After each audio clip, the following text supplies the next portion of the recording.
Sugar கட்டுன்னு ஒரு video பேசியிருந்தேங்க. அதுல எங்க ஃபாலோவர் ஒருத்தர் கேட்டிருந்தாங்க, சுகர் கட்டுன்னா என்ன மேடம், அதுக்கு நாங்க என்ன டயட் ஃபாலோ பண்ணணும்னு கேட்டிருந்தாங்க. நம்ம எல்லாருமே ஒரு பெரிய மிஸ்டேக் பண்றோம். 3 வேளையும் கார்போஹைட்ரேட் தாங்க சாப்பிடுறோம். காலையில இட்லி, மதியம் சாதம், ராத்திரி தோசை. இது எல்லாமே வேற ஃபுட் இல்லைங்க, அரிசி தான். இதனால என்ன பிரச்சனைன்னு பாத்தீங்கன்னா, இதுதாங்க type 2 diabetes, PCOD, fatty liver, இதே மாதிரியான லைஃப் ஸ்டைல் டிசீஸுக்கு எல்லாம் வர முக்கியமான காரணம். அதிக கார்போஹைட்ரேட் தாங்க ரத்த சர்க்கரையை வேகமா உயர வைக்குது. அடிக்கடி இப்படிதான் நடந்துச்சுன்னா இன்சுலின் ரெசிஸ்டன்ட் ஆகி அடுத்த ஸ்டேஜ்ல டயபெட்டிஸ், ஃபேட்டி லிவர் அதே மாதிரி ஸ்டேஜுக்கு போயிருவாங்க. சுகர் கட்டுனா வெறும் சர்க்கரை மட்டும் இல்லைங்க, வெள்ளை அரிசி அதிகமா யூஸ் பண்றது, மைதா சார்ந்த பொருட்கள் அதிகமா எடுத்துக்கிறது, கூல் ட்ரிங்க்ஸ், பேக்கெட் ஃபுட், நாட்டு சர்க்கரை, அது தேனும் அதையும் கட்டுப்படுத்தணுங்க. அதுதாங்க சுகர் கட்டு. இதுக்கு என்ன ஹெல்த் டயட் ஃபாலோ பண்ணணும்னு பாத்தீங்கன்னா, ஒரு பிளேட்ல 50% பாத்தீங்கன்னா காய்கள், கீரைகள் எடுத்துக்கலாங்க. 25% புரோட்டீன், முட்டைகள், பருப்பு வகைகள், அல்லனா வேக வைத்த சிக்கனும் எடுத்துக்கலாம். 25% பாத்தீங்கன்னா கார்போஹைட்ரேட் எடுத்துக்கலாங்க. காலை எழுந்ததும் வெறும் வயித்துல, நான் கீழே சொல்ல போறதுல ஏதாவது ஒண்ணு சாப்பிடுங்க.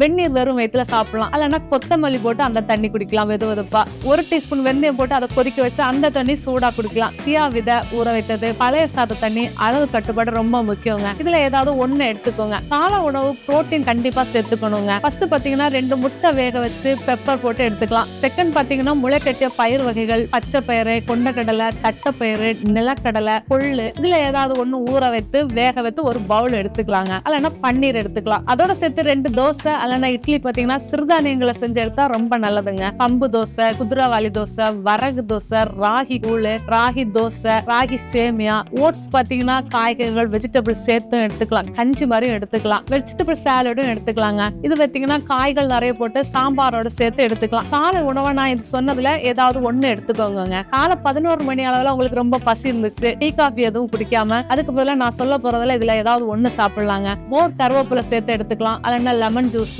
நெல்லிக்காய் ஜூஸ், முருங்கைக்கீரை சூப்பு, காய்கறி சூப்பு, இளநீர், இதுல ஏதாவது ஒண்ணு எடுத்துக்கலாம். மதிய உணவு பாத்தீங்கன்னா பிரவுன் ரைஸ் அல்லனா மாப்பிள சம்பா, சிவப்பரிசி, இதுல ஏதாவது ஒண்ணு சாதமா செஞ்சு ஒரு சின்ன பவுல் சாப்பிடலாங்க. அல்லனா சிறுதானிய சாதம், கம்பு, வரகு, குதிரைவாளி, இதுல ஏதாவது ஒண்ணு ஒரு சின்ன பவுல் எடுத்துக்கலாம். புரோட்டீன் பாத்தீங்கன்னா பருப்பு ஏதாவது காய்கள் போட்டு கூட்டு மாதிரி செஞ்சு எடுத்துக்கலாம். அல்லனா ஒரு முட்டை, சிக்கன் அல்லனா மீன் வேக வச்சு எடுத்துக்கலாம். காய்கறிகள் பாத்தீங்கன்னா சுரக்காய், புடலங்காய், கோவக்காய், அனைத்து காய்கறிகளும் எடுத்துக்கலாங்க. கீரை கண்டிப்பா சேர்த்துக்கணுங்க. அல்லனா கொஞ்சமா கடைசியா தயிர் சாதம் சேர்த்துக்கலாம். அதுவும் இல்ல உங்களுக்கு இந்த மாதிரி ஃபுட் வேணும்னு நினைச்சீங்கன்னா 2 சப்பாத்தி, பாசி பருப்பு போட்டு ஏதாவது கூட்டு மாதிரி செஞ்சு சேர்த்து சாப்பிடலாம். அப்படி சாப்பிட உங்களுக்கு பிடிக்கலன்னா ஃபுல் வெஜிடபிள் சாலட் அல்லனா கிரில்டு சிக்கன், பன்னீர் அதே மாதிரி சாப்பிட்டுக்கலாங்க. ஈவனிங் நீங்க டீ காஃபிக்கு பதிலா கிரீன் டீ வித் லெமன் சேர்த்து குடிக்கலாங்க. அல்லனா சுக்கு மல்லி காஃபி போட்டுக்கலாம். லைட்டா ஸ்நாக்ஸா மாதிரி சாப்பிடணும் பாத்தீங்கன்னா வெள்ளரிக்காய் அல்லனா சக்கரை வெள்ளிக்கிழங்கு வேக வச்சது, கேரட், கார்ன், பெப்பர் எல்லாம் சேர்த்து நிலக்கடலை வேக வச்சு ஏதாவது ஒண்ணு எடுத்துக்கலாங்க. ஈவினிங் ஸ்நாக்ஸா எடுத்துக்கலாம். அதுவும் இல்லைன்னா ஈவினிங் பாத்தீங்கன்னா 2 முட்டை வேக வச்சு பெப்பர் போட்டு சாப்பிடலாம். இரவு சாப்பாடா என்ன சாப்பிடலான்னு பாத்தீங்கன்னா